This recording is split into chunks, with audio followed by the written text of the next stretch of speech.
I can't do it. What down, family? It's your boy SNTV. Back at y'all with another Chicago Legends. And this episode of Chicago Legends is going to be about none other than Michael Jordan, aka his Airness. MJ was born Michael Jeffrey Jordan in Brooklyn, New York, February 17th, 1963. He was actually the fourth of 5 children, and he was also still a baby when his parents decided to move back to North Carolina because that's where they were from, Wilmington to be exact. So when people make the argument, Michael Jordan is from North Carolina or Michael Jordan is originally from New York, both of those arguments are correct. A lot of people don't know this, but the reason why Michael Jordan, when he used to be on the court killing people, why he always had his tongue out, well, it's because when Michael Jordan was younger, he looked up to his dad real heavy. Like his dad was like his superhero. And he would watch his dad while he was working, and his dad would always have his tongue out while he was working. So this is something that Michael Jordan seen his dad doing, and Michael Jordan just adopted that gesture. And he started doing it when he would play basketball. Now, of course, Michael Jordan got better going against his brother in the game of basketball. Michael Jordan was so competitive to the point to where he said that he knew that by the way him and his brother compete, if he could beat his brother, he could beat anybody. Now, Michael Jordan ended up trying out for his high school team at Laney High School, and he actually didn't make the team. And it's crazy because Michael Jordan is deemed to most as the best player to ever touch a basketball, and here it is in high school, he was basically not making the team. And when Michael Jordan looked at the list that they had put out and he found out that he wasn't on the list, he said that he went home that night and he cried. He wanted to be on the team so bad that he cried. But one thing that Michael Jordan did do, Michael Jordan began to work harder on his game. And with that hard work, he was able to improve by the next year and be one of the best players on the team. His 12th grade year, his senior year, he actually averaged 27 points and ended the season with a 19-4 record. Of course, just like anybody else around that time, especially being from North Carolina, he wanted to go to North Carolina. So when the opportunity presented itself to go to North Carolina, that's exactly where he went. Virginia and Maryland here on the Raytown Jefferson Productions court. Ball over the hill, but Jordan misses him. Good backdoor cut. Good strong slam of the foot. He's up.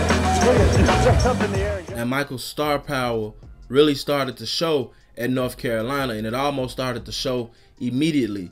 He had James Worthy and Sam Perkins on the team with him, and all 3 of those guys were very good. What Michael stood out at is Michael actually hit the game-winning shot against Georgetown, led by Patrick Ewing in the 1982 championship game. So from that point on, everybody knew that Michael Jordan was special. For him to be a freshman hitting shots like this, it was really a sight to see. 18. Shot. Jordan. Michael Jordan. The emotion of NCAA basketball.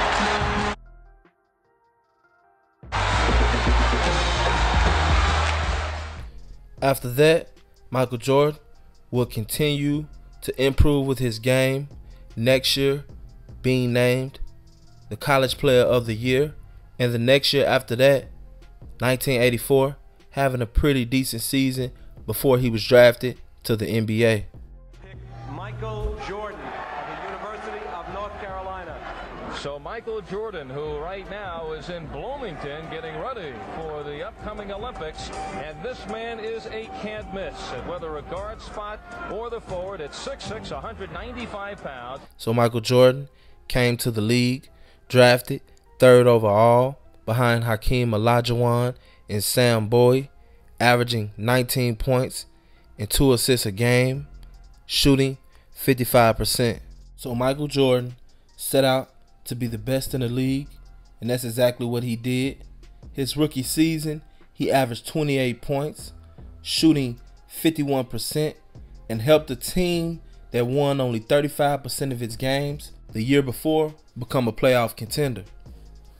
Even with Michael Jordan averaging 28 points for a few seasons straight, the Bulls still had only won 3 playoff series in a matter of 5 years, and they still struggled even after Pippen was added to the lineup in '87. Their biggest problem was the Detroit Pistons, aka the Bad Boys, led by Isaiah Thomas. These guys were a very gritty bunch of guys when it came to basketball. They said that they discovered a formula to stop Michael Jordan. What was that formula? That formula was this: every time Michael Jordan would come to the inside, to the paint area, they would foul Michael Jordan, and they would foul Michael Jordan hard. They made Michael Jordan go to the weight room and get stronger in order to beat them. Michael Jordan didn't see a championship until 1991, where Michael Jordan and the Chicago Bulls beat a legendary but yet dwindling Laker team for the first NBA championship in the city of Chicago's history. But let us show you how this whole event began. Believe it or not, this street was empty at one time, and when we got the final gun in this event. And then immediately after that, he won another championship in 1992, where he defeated Clyde Drexler and the Portland Trail Blazers. Then he won another one in 1993, where he defeated Charles Barkley and the Phoenix Suns. None of these series went to 7 games. So at this point, Michael Jordan is on top of the world. Not only one of the most famous athletes in the world, but he's one of the most famous people in the world. His name rings bells around the world.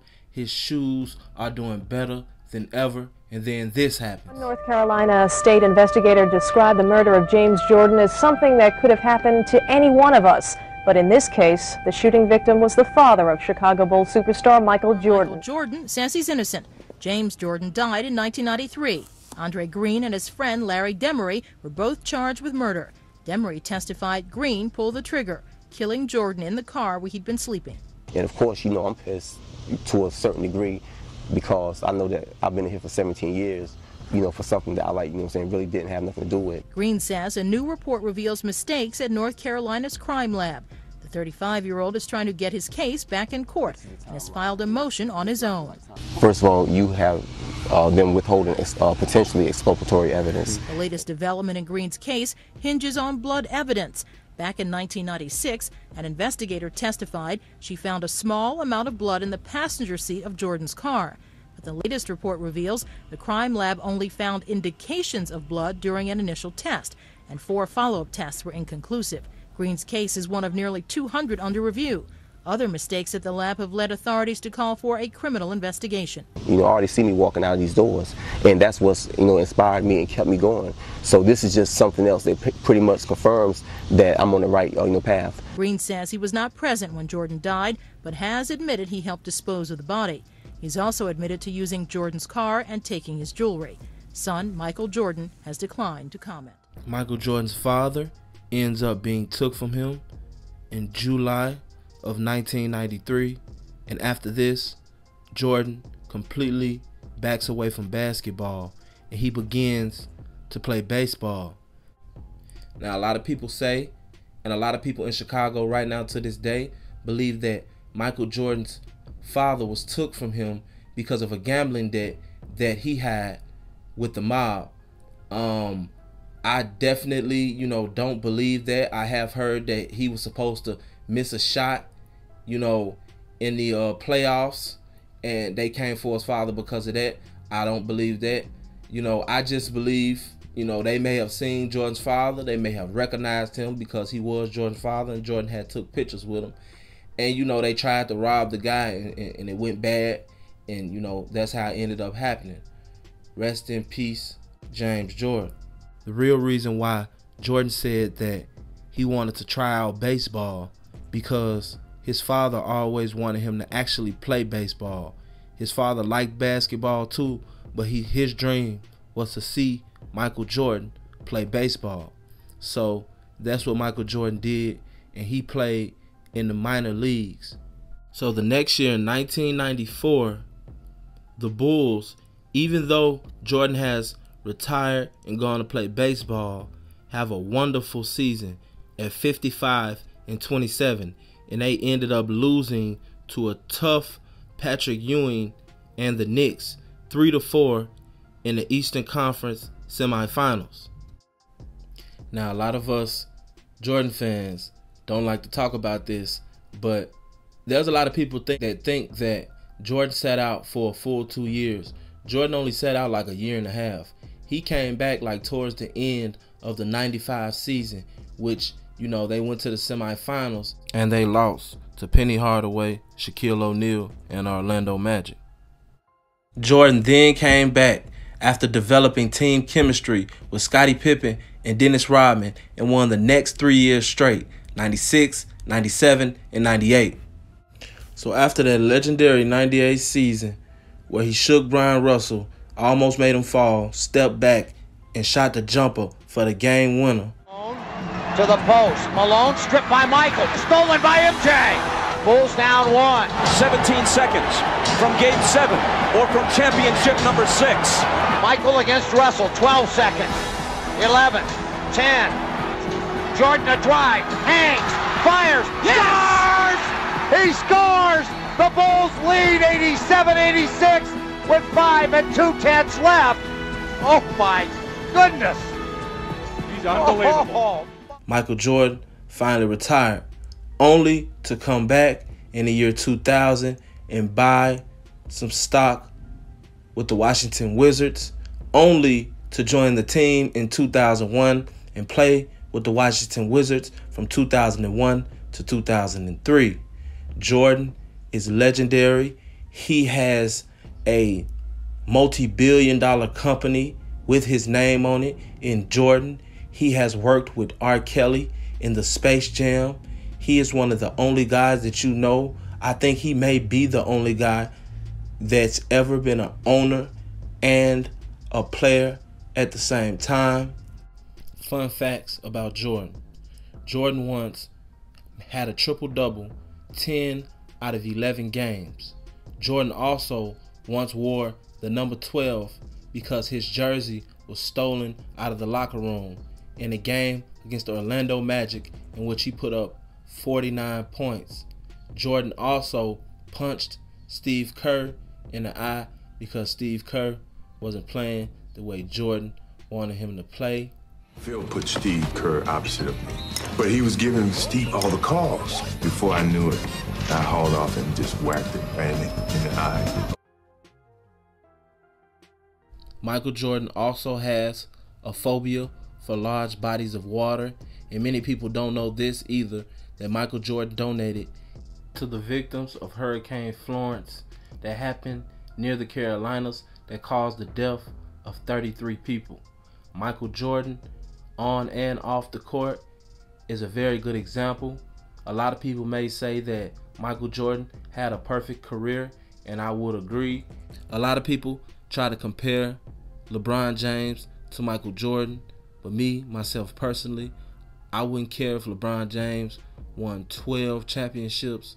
Jordan will always be the GOAT, undefeated in the finals, changed the game. He is one of the reasons why the game is the way it is right now, an innovator. He also is responsible for a $1 billion corporation, and his shoes will never be forgotten. This has been the story of Michael Jeffrey Jordan. It's your boy, Street News TV. I'm out.